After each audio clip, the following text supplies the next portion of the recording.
He wakes up at 6 in the morning. The alarm clock rings. Always at the same time, always with the same sound. He gets up. Bathroom, coffee, traffic, office. 8 hours sitting down. Quick lunch. 4 more hours. Traffic on the way back. Dinner, television, bed. And tomorrow, all over again. And the day after tomorrow, and the day after that, always again. There is a moment, usually in the morning, in those first seconds after the alarm goes off, when something inside him asks, what for? It's not a practical question. He knows why he goes to work, to pay bills, maintain a home, support a life. But the question is something else. It's deeper, it's silent and frightening. What's the point of it all in the end? If one day it's all going to end anyway, the question disappears quickly. He gets up, follows his daily routine, keeps everything running.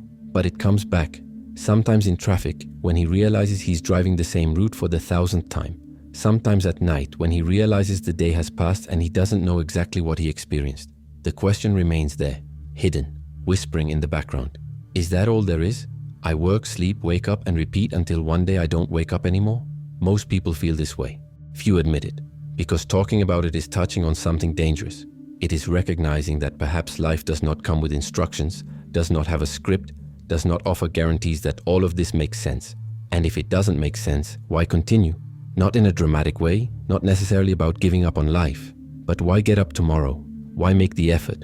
Why try? Albert Camus, one of the most brutally honest thinkers of the 20th century, did not shy away from this question. He faced it with rare courage, and he said something that is frightening at first glance. This question, whether it is worth continuing when nothing has definitive meaning, is the only truly important philosophical question. Everything else comes after, because if you don't solve this one, nothing else matters. But Camus wasn't being nihilistic.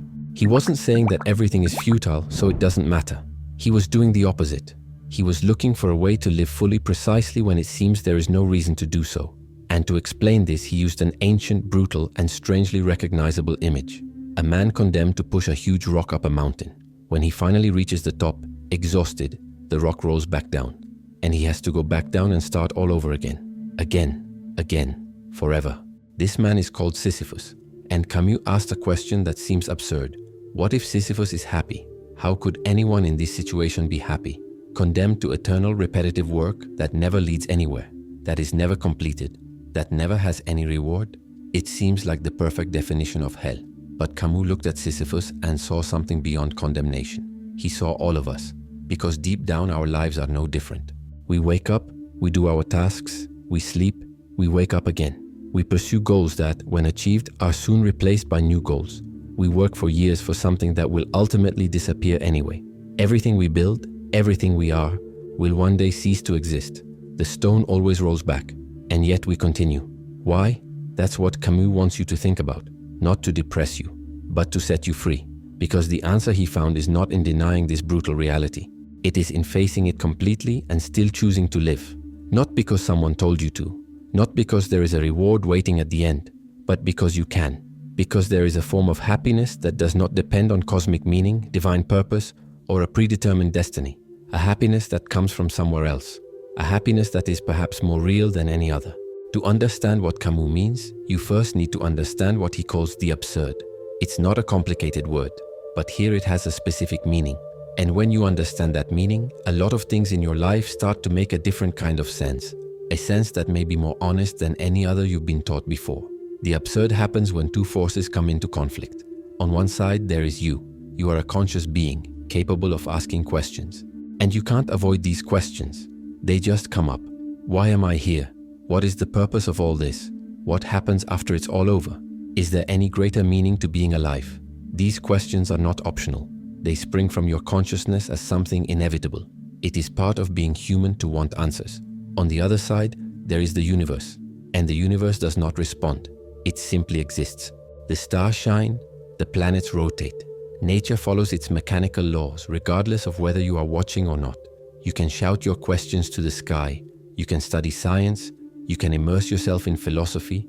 You can search all religions, but deep down you always feel that emptiness. That feeling that no matter how hard you search, you will never find a definitive answer from outside. The universe is not hiding anything from you. It simply has no answers to give. It is this encounter between your need for meaning and the silence of the world that Camus calls absurd. Imagine shouting inside a huge cave and not even hearing your own echo, That is how he describes our condition. You are asking for something you will never receive, and it's not your fault. It's not because you didn't try hard enough. It's not because you're not smart enough. It's simply the human condition. You were born programmed to seek meaning in a universe that offers none. This realization may seem depressing at first glance, but Camus wasn't trying to depress you. He was trying to wake you up, because most people spend their entire lives avoiding this truth, inventing answers, creating distractions, burying themselves in occupations so they don't have to stop and feel the weight of that silence. But the absurd doesn't disappear just because you ignore it. It remains there whispering in the back of your mind, appearing in moments of pause, in the moments of lucidity you have just before falling asleep or just after waking up. And this is where it gets heavy, because if you really accept this, that life has no cosmic meaning, that you are stuck in this situation with no way out, a logical and frightening question arises. Why not give up? Why keep living if in the end it will all end anyway? If nothing you do has eternal importance, if you are just a tiny speck in an indifferent universe that will continue to exist indifferently after you are gone. Camus got straight to the point. He said that this question, whether life is worth living when it has no given meaning, is the only really serious philosophical problem. Everything else, theories about justice, debates about knowledge, discussions about ethics, comes after. Because if you conclude that life is worthless, that there is no purpose, that everything is empty, then logically this profound question arises about why to go on. He wasn't being dramatic. He was being brutally honest. And that honesty is rare. Most philosophers, when they come close to this abyss, back away. They build complex systems. They find elaborate reasons. They create sophisticated theories that deep down serve to avoid having to look directly into the void. But Camus did not back away. He stood on the edge of the abyss, looked down and said, okay, that's it. Now what do we do? Many thinkers have avoided this question. They have danced around it. They have created complex systems so they don't have to look directly into the hole. But Camus planted his feet on the ground and said, let's face it head on. The question is not whether life is absurd. It is. The question is, what do you do with that information? And before showing his answer, Camus had to discard the answers he considered false. The most common is the religious one. When life seems meaningless, millions of people turn to God, to faith, to the idea that there is something greater that gives purpose to everything. A divine plan, life after death, reward in heaven, cosmic justice. This answer is comforting. And Camus wasn't saying that those who believe are wrong in their personal faith. But philosophically, he called it a leap. Why? Because it's giving up on facing the absurd. It's inventing a comforting answer instead of dealing with harsh reality. It's like covering your ears when someone says something you don't want to hear. For Camus, accepting these ready-made answers was betraying intellectual honesty. It was pretending that the absurd doesn't exist instead of looking at it. Of course, it's easier to believe that everything has a hidden purpose, that one day everything will make sense, that there is a plan. But Camus wanted something different. He wanted an answer that didn't depend on inventing a world beyond this one. An answer that would work even if the universe is truly silent and indifferent. An answer that would maintain human dignity without needing supernatural crutches. Because here's the problem with ready-made answers. They take you out of the present. They make you live looking ahead, waiting for a reward that will come later. Waiting for life to make sense later. Waiting for when it's all over, you'll finally understand. But what if there is no later? What if that hope is just a way of not living now? What if you spend your whole life putting off real life, waiting for a meaning that never comes? Camus realized that most people can't stand the tension of being in the middle, between wanting meaning and finding none. It's an uncomfortable position, like holding two high-voltage wires, one in each hand, feeling the current pass through your body. So they either plunge into blind faith, believing in something greater without question, or they plunge into despair, concluding that nothing matters and giving up. But he saw a third option. An option that requires courage because you have to stay right there, in the tension, conscious, lucid, without running away. And it is in this third option that true freedom lies, because when you stop looking for meaning outside yourself, when you accept that the universe will not give you answers, something strange happens. You realize that you don't need them, that the question was wrong from the start, that you don't need cosmic permission to live, that your existence doesn't need to be justified by anything other than itself. This doesn't solve the absurdity. The absurdity is still there. You are still a conscious being in a silent universe, but now you are no longer waiting for it to speak. You are no longer paralyzed by the lack of response. You can finally start to truly live. The first part of Camus' answer is something he calls rebellion. But we're not talking about taking up arms, starting a political revolution, or shouting in the streets. The rebellion here is internal. It's an attitude. It's a stance in the face of absurdity. It's saying no, but be careful. It's not denying that absurdity exists. It's refusing to be crushed by it. Think of a boxer. He knows he's going to take hits. He knows it's going to hurt, but he stays on his feet. He keeps fighting, not because he believes he is invincible, but because he refuses to go down without a fight. Camus' revolt is exactly that. It is this human stubbornness not to surrender. The universe has no meaning? Fine, but I'm not going to just accept that passively and give up. Nor am I going to make up false stories to make myself feel better. I'm going to look absurdity in the face and say, I'm still here. You don't beat me. There is something profoundly beautiful about this stance, because it affirms your humanity at the very moment when everything seems futile. It is keeping your conscience clear even when it would be easier to sleep. It is choosing to continue knowing that there is no guaranteed final reward. It is living in spite of. And that requires a specific kind of courage. A courage that does not come from certainties but from the absence of them. It requires you to remain in the uncomfortable tension between wanting meaning and finding none. Most people can't stand this tension. It's too uncomfortable. So they either throw themselves into blind faith or throw themselves into despair. Either they believe in something greater without question, or they conclude that nothing is worth it. But there is a third way, to stay there, conscious, rebellious, alive, neither denying reality nor being destroyed by it. And rebellion has a direct consequence. When you rebel against the absurd and when you decide not to be crushed by it, you are making a choice, an active choice, a choice that is completely yours. And in that choice lies something that Camus considered fundamental, freedom. Because when you realize that there is no meaning given from outside, that there is no God dictating what you should do, no cosmic instruction manual, no predetermined destiny, something liberating happens. You are completely free. Think about it for a moment. Your whole life you've spent thinking you had to follow certain rules, meet certain expectations, achieve certain goals because that's the way it should be. But what if it isn't? What if no one is keeping score? What if there is no final judge evaluating whether you lived right or wrong? Suddenly, all those obligations you carried on your back fall away. You can choose your own values. You can decide what matters to you, not based on what you've been told, but on what you really feel and think. This freedom is scary because it is total. It is dizzying. It's like being on top of a mountain where you can go in any direction, but there is no map, no signs, no marked trail. It's easier when someone tells you what to do, when there is a right path to follow, when the choices are already made for you. But it is also the greatest gift of absurdity. You don't have to live to please gods.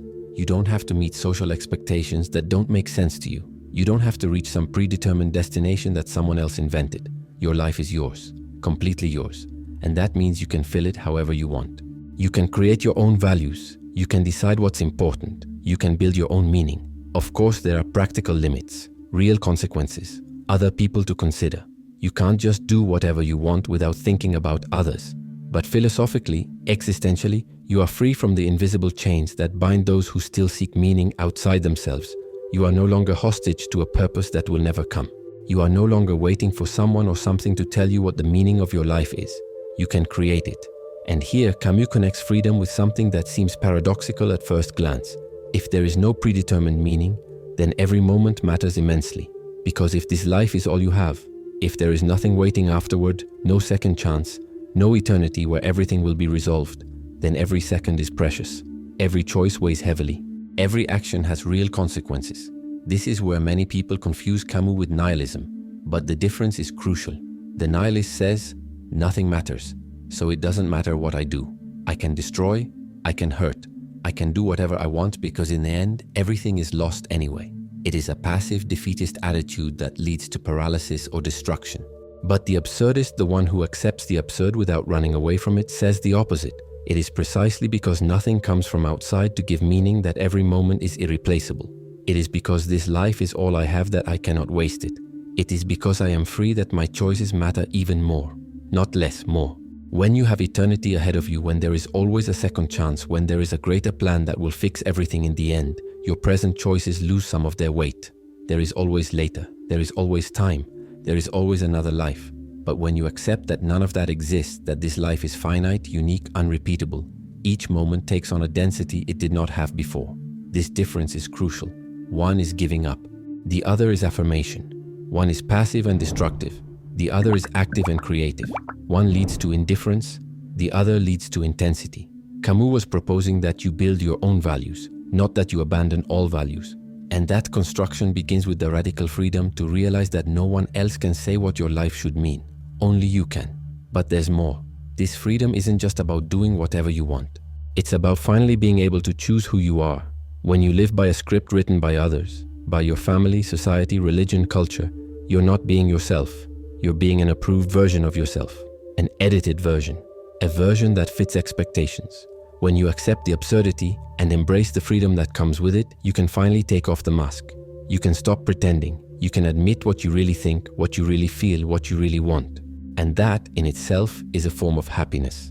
Not the artificial happiness of getting what you were told you should want, but the deeper happiness of finally being who you are. But freedom alone is not enough. You can be free and still feel empty.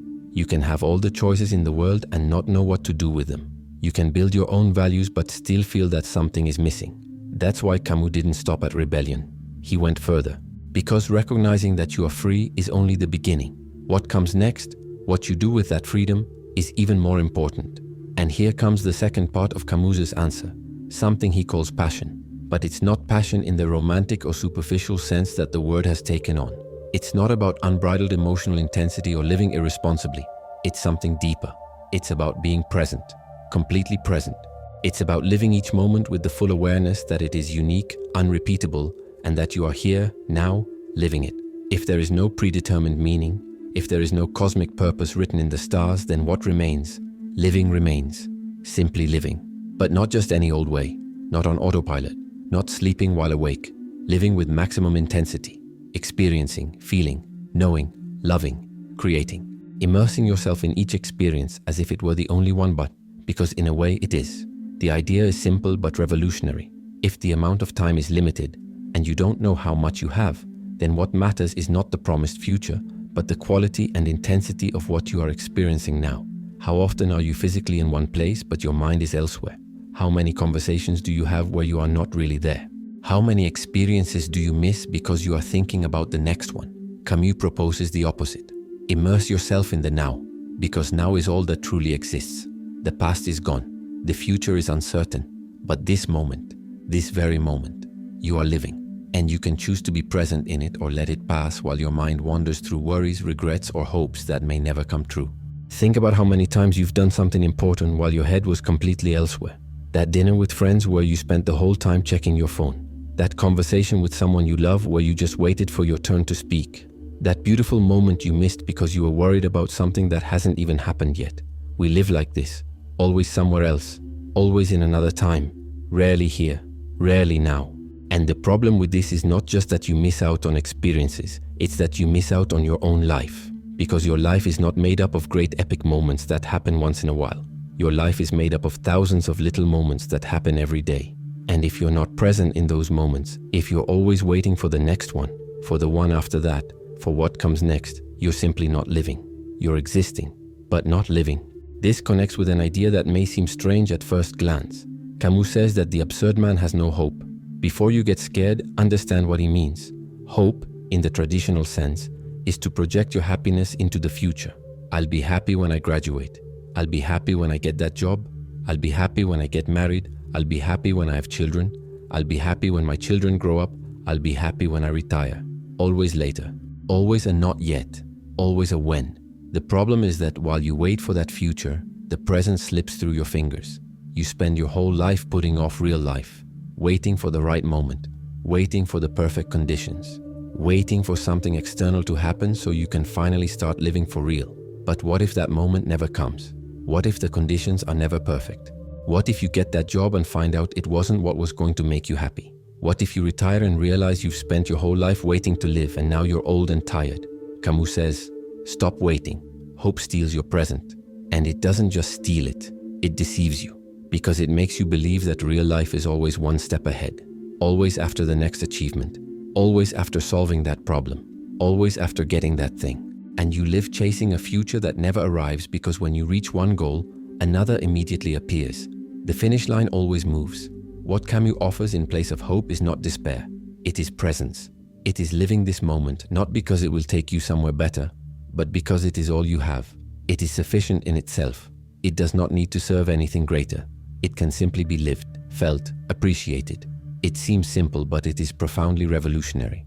It means that you don't need external justifications to enjoy a sunset. You don't need that moment to serve something greater. It can simply exist, to be experienced. And that is enough. There is no need to turn every experience into a stepping stone to something else. Every experience has its own value. Every moment can be an end in itself. This is the passion Camus speaks of. It is not a fire that burns and passes. It is a way of being in the world, totally present, totally alive, without relying on promises that things will get better or make sense someday. It is embracing what is here now, with all the intensity you can muster. And there is something deeply liberating about that. When you stop living for the future, when you stop putting your life on hold, waiting for the right moment, you realize how many possibilities exist right where you are. How many things you can feel, experience, live, create, share now. Not later, now. Not when everything is perfect, but exactly as it is.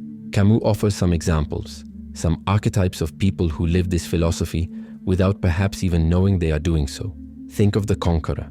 We are not talking about mad emperors or tyrants, but anyone who acts, who does things, who throws themselves into projects, knowing that in the end everything will end anyway.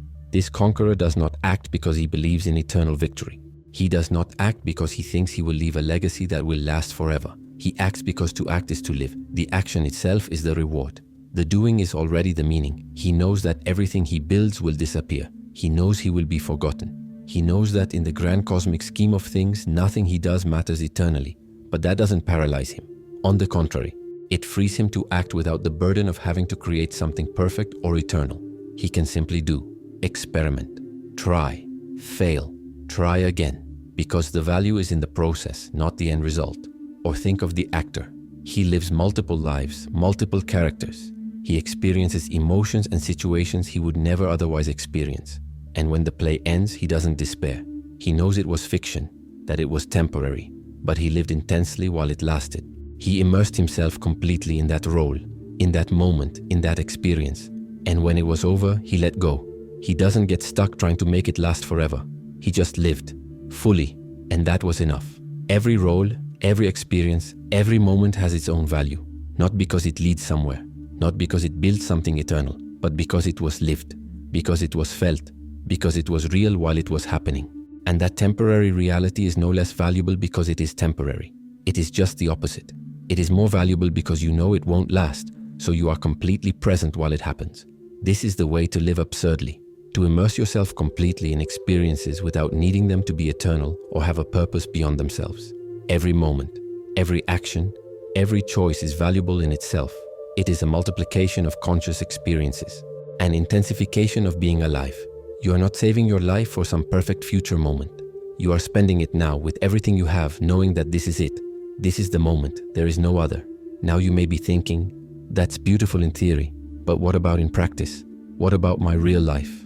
The repetitive work, the boredom, the routine. This is where philosophy needs to come down from the abstract and into the concrete of your everyday life. Because if these ideas don't work on Monday morning, when you wake up tired for another day just like the one before, then what good are they? Let me tell you about a man named Roberto. The name is made up, but the story is real. Roberto works in the archives department of a large company. Every day he organizes documents, enters data, files papers. It seems like the most monotonous job in the world. For years, Roberto lived on autopilot. He woke up, went to work hating every minute of it, came home exhausted and frustrated. He lived waiting for the weekend, waiting for vacation, waiting for retirement, waiting for real life to begin at some point in the future. His life was exactly like that feeling of pushing a rock. Every day the same thing. Every day feeling like it was going nowhere. Every day feeling like he was wasting his existence on meaningless tasks. And worst of all, he saw no way out. He needed the job, he needed the money. He couldn't just drop everything and do something else. He was stuck. One day, after reading about these ideas, something changed. Not the job, that remained the same. The office was the same. The tasks were the same. What changed was Roberto's attitude toward his work. And this change was not dramatic. It didn't happen overnight. It was subtle, but it was real. First, he stopped expecting his work to serve some grand purpose. He stopped feeling frustrated because he wasn't doing something important or meaningful. He accepted that it was just bureaucratic work, paperwork, files, nothing that would change the world, nothing that would leave a legacy. And that was okay. It didn't have to. Not everything has to be epic. But then he started looking for small moments of presence and choice within that routine. He decided he was going to do his job with total attention.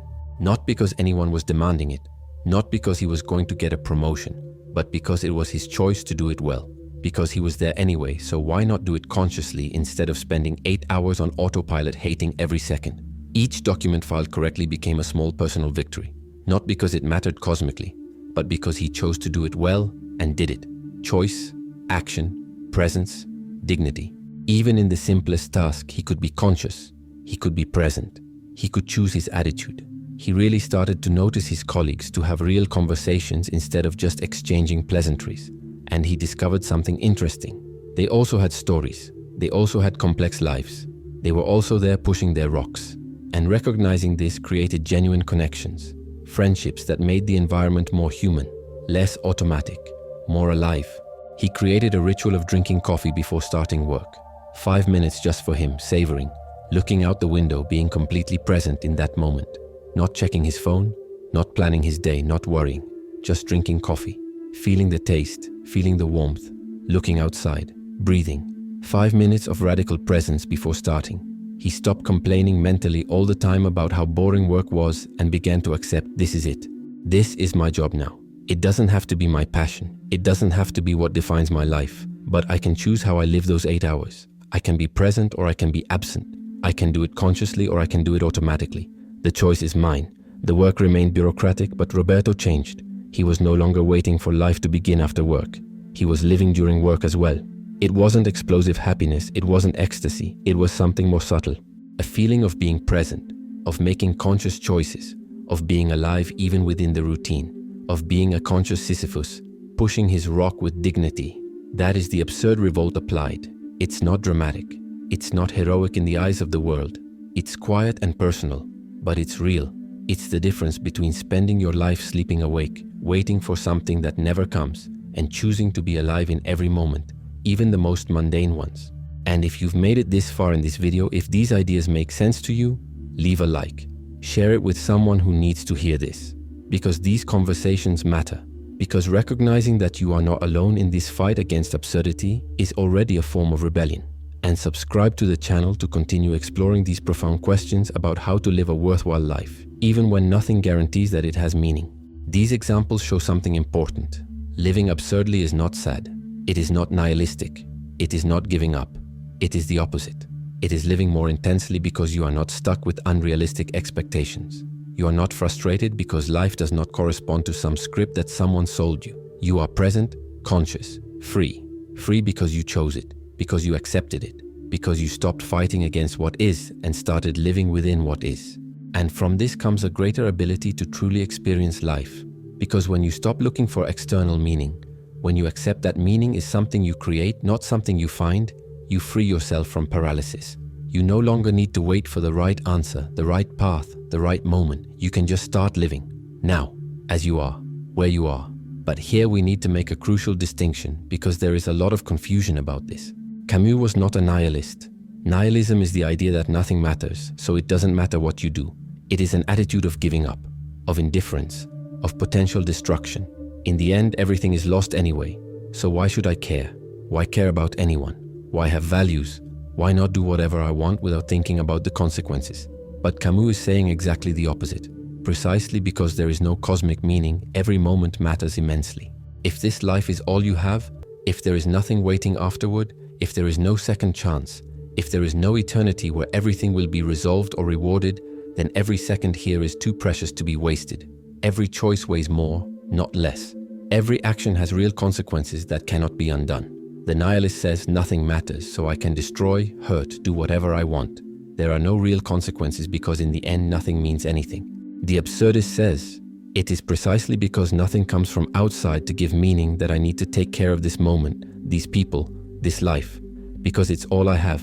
And it is precious precisely because it is temporary, fragile, unique. The nihilist is passive and destructive. He gives up because he sees no meaning. The absurdist is active and creative. He affirms life precisely because it has no given meaning. One is negation. The other is radical affirmation. One is death in life. The other is full life in the face of certain death.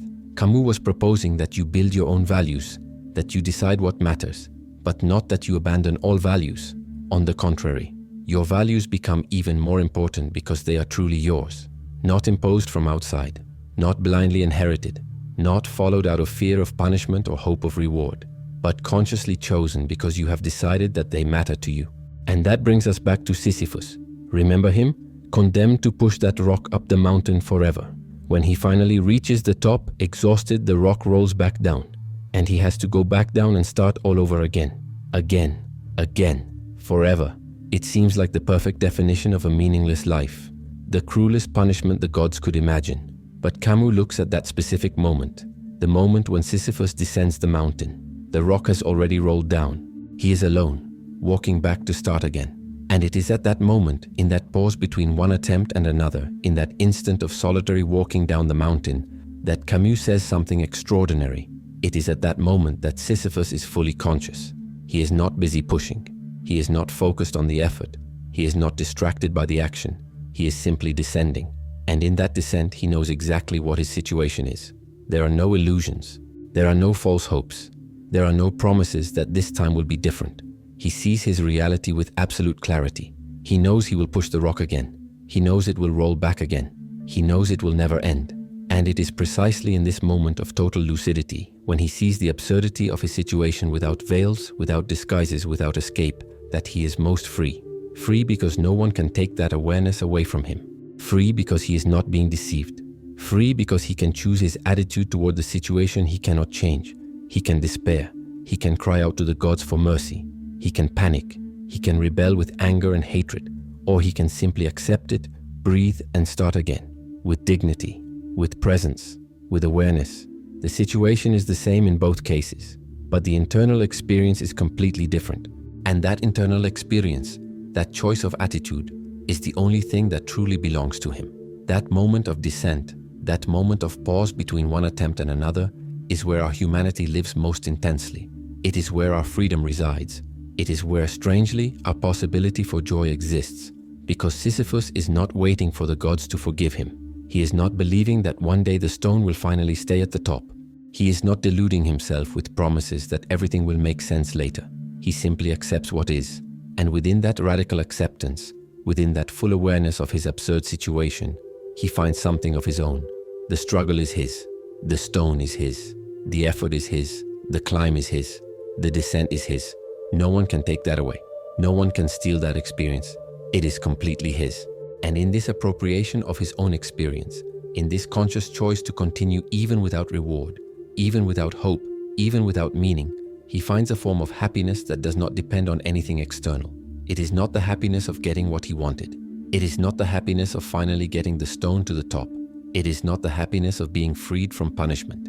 It is the happiness of someone who has accepted what is and yet has decided to live fully. It is the happiness of someone who has stopped looking for justifications and has simply begun to be present in their own life. It is the happiness of someone who has looked at the absurdity and said, it's okay, I'm still here and I'm going to keep going. Do you understand what that means for you? Your life may seem repetitive. Wake up, work, sleep, wake up again. It may seem like you're pushing the same rock every day. And in a way, you are. Most of us are. The routine is real. The repetition is real. The feeling of futility is sometimes real. But you can be like Sisyphus. You can find that strange happiness in conscious repetition. Not because you love every second of repetitive work. Not because everything is wonderful all the time. But because you are present. Because you choose your attitude. Because you are no longer waiting for life to be different than it is to start living it. You can make every climb an experience lived with presence. Every task, every day, every moment can be conscious instead of automatic. You can choose, and that choice in itself changes everything. It doesn't necessarily change external circumstances, but it changes you. It changes how you live. It changes whether you're truly alive or just existing. You can rebel against the absurd by continuing to live, continuing to try, continuing to feel, continuing to be present. That is rebellion. It is not shouting or fighting against reality. It is saying yes to life even when life offers no reasons. It is consciously pushing the rock. It is descending the mountain with your eyes open. It is starting over knowing that you will have to start over again tomorrow too. And that, in the end, is everything. It is enough. It is more than enough. Because what is the alternative? To remain paralyzed, waiting for a meaning that will never come? To give up because there is no cosmic purpose? To spend your whole life in despair because the universe doesn't answer your questions? To live on autopilot, sleeping awake, waiting for the day when you finally start to truly live? Or you can do what Sisyphus does. Accept reality as it is, absurd, without ultimate meaning, silent, and still choose to live, choose to feel, choose to be present, choose to create your own values, choose to love even though you know everything is temporary, choose to build even though you know everything will end, choose to live each moment intensely because it's all you have, because it's all anyone has. And that, when you truly accept it, when you stop fighting it, is liberating. This choice does not solve the absurdity. The absurdity is still there. You are still a conscious being in a universe that offers no answers. But you no longer need it to offer them. You have stopped waiting for permission to live. You have stopped seeking external justifications. You simply live. And in this simple act of living consciously, without illusions but also without despair, lies a form of happiness that is perhaps the most honest there is. It is the happiness of those who looked into the void and did not blink, of those who accepted finitude and meaninglessness and still chose to continue, of those who realized that they do not need cosmic reasons to justify their existence. Existence justifies itself. You are alive, you are here, you are conscious. That is enough, that is everything, and that is sufficient. Now let's talk about something that Camus deeply valued but that often goes unnoticed when people discuss his philosophy: solidarity. Human connection, mutual recognition. Because when you accept the absurd, when you stop looking for meaning in gods or destinies or cosmic plans, you realize something fundamental. Everyone is in the same situation as you.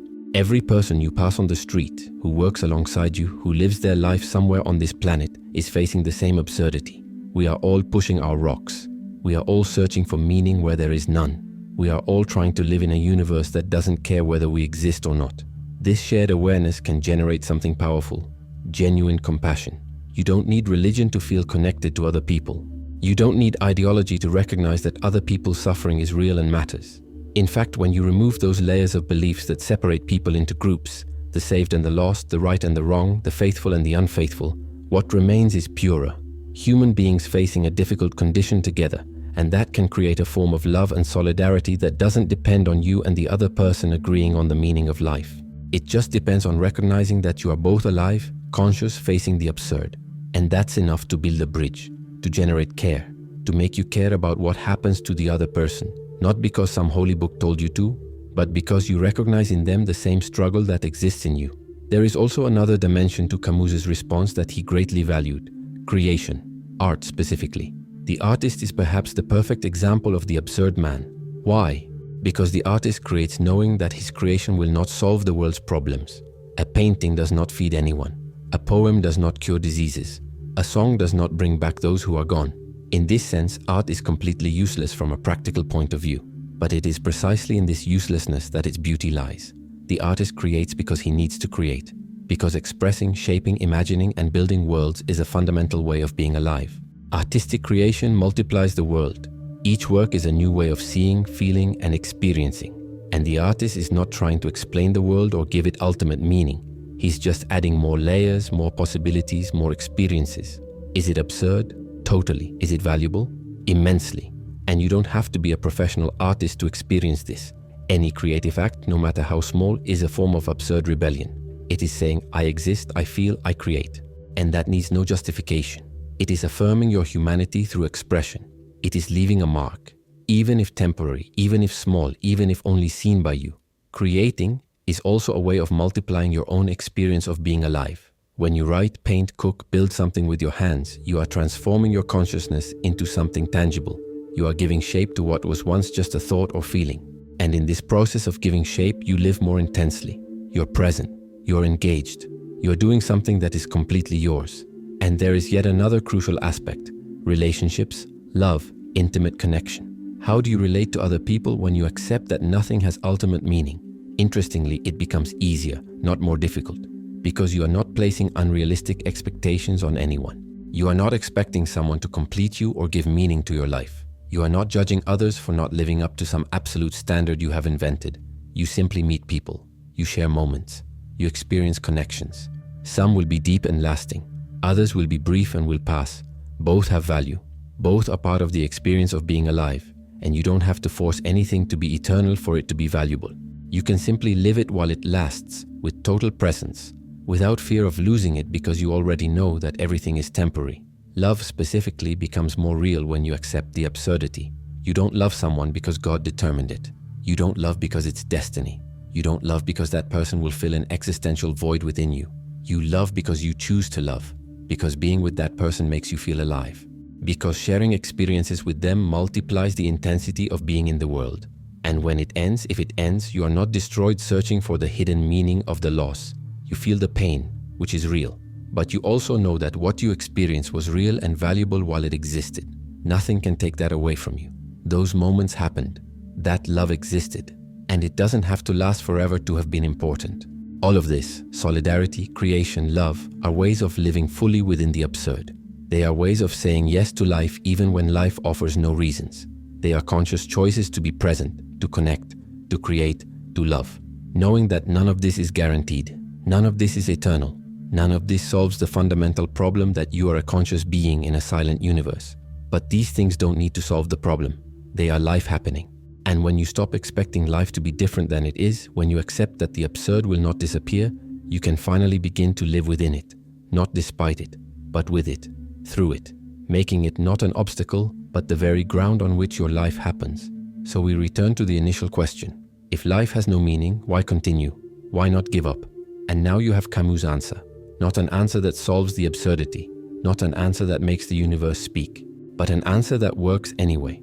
An answer that is perhaps more honest than any other. You continue because you can, because being alive is better than not being alive, because every moment lived consciously is your small victory over the silence of the universe, because you don't need grand reasons to justify your existence. Your existence justifies itself. You are here, you are conscious, you are alive. And that, when you really absorb it, when you stop fighting it, is enough. Life doesn't have to have meaning to be worthwhile. In fact, it is precisely because it has no meaning imposed from outside that you can give it any meaning you want. You are free, completely free. And with that freedom comes responsibility, yes, but it also comes with infinite possibility. Every day is a blank page. Every choice is yours. Every moment can be lived fully or wasted. It's up to you. Sisyphus pushes his rock. The rock rolls back down. He descends consciously to start again. And we wake up, live our day, sleep, wake up again. It seems repetitive, it seems meaningless, but we can be like Sisyphus. We can find our strange happiness in this repetition. We can make each climb a conscious experience. We can choose our attitude. We can rebel against the absurdity by continuing to live, continuing to try, continuing to feel, continuing to be present. And that in the end is everything. It is enough. It is more than enough. It's not easy. It was never promised to be, but it's real. It's honest. It's deeply human. It's the dignity of continuing even when no one is watching, even when there is no reward waiting, even when the universe remains silent. So why live if life has no meaning? Because living is your way of saying yes to existence even when existence gives you no reason to do so. It is your rebellion. It is your freedom. It is your humanity. And you, modern Sisyphus, can be happy. Not the naive happiness of those who have not seen the abyss, but the lucid happiness of those who have looked into it and chosen to live anyway. This happiness does not depend on getting what you want. It does not depend on getting the rock to the top. It does not depend on the universe finally responding. It depends only on you choosing each day to be present, to be conscious, to be alive. And when you make that choice repeatedly, when you push your rock knowing exactly what you're doing, when you descend the mountain with your eyes open to start again, something changes. You're no longer waiting for life to begin. You are living, now, at this very moment, and every moment that follows, without depending on future promises, without relying on guarantees that don't exist, without needing cosmic permission, just living, choosing, feeling, creating, loving, connecting, being. And that is the answer. It's not an answer that closes all questions. It's not an answer that makes everything make sense, but it is an answer that allows you to live fully, consciously, freely. It is an answer that transforms the question because you realize that the question was wrong from the start. Life doesn't need to have a reason. It simply is. And you are here to live it, not to understand it, not to justify it, but to live it. With all the intensity you can muster, with all the presence you can cultivate, with all the awareness you are capable of maintaining. That's all Camus is asking. That's all Sisyphus does. That's all you can do. And when you do it, when you really do it, you discover that it's enough, that it has always been enough, that you have always had everything you needed to live a worthwhile life, even without cosmic meaning. Even without definitive answers, even in the midst of absurdity. You are free, you are conscious, you are alive. Push your rock, go down the mountain, start again, and be happy. Lucidly, consciously, absurdly happy. If these ideas resonated with you, if you recognize your own struggle in Camus' words, leave a comment. At what point in your life did you feel the weight of absurdity? When did you realize you were pushing a rock without knowing why? Sharing this can be liberating, and it can help others who are feeling the same way.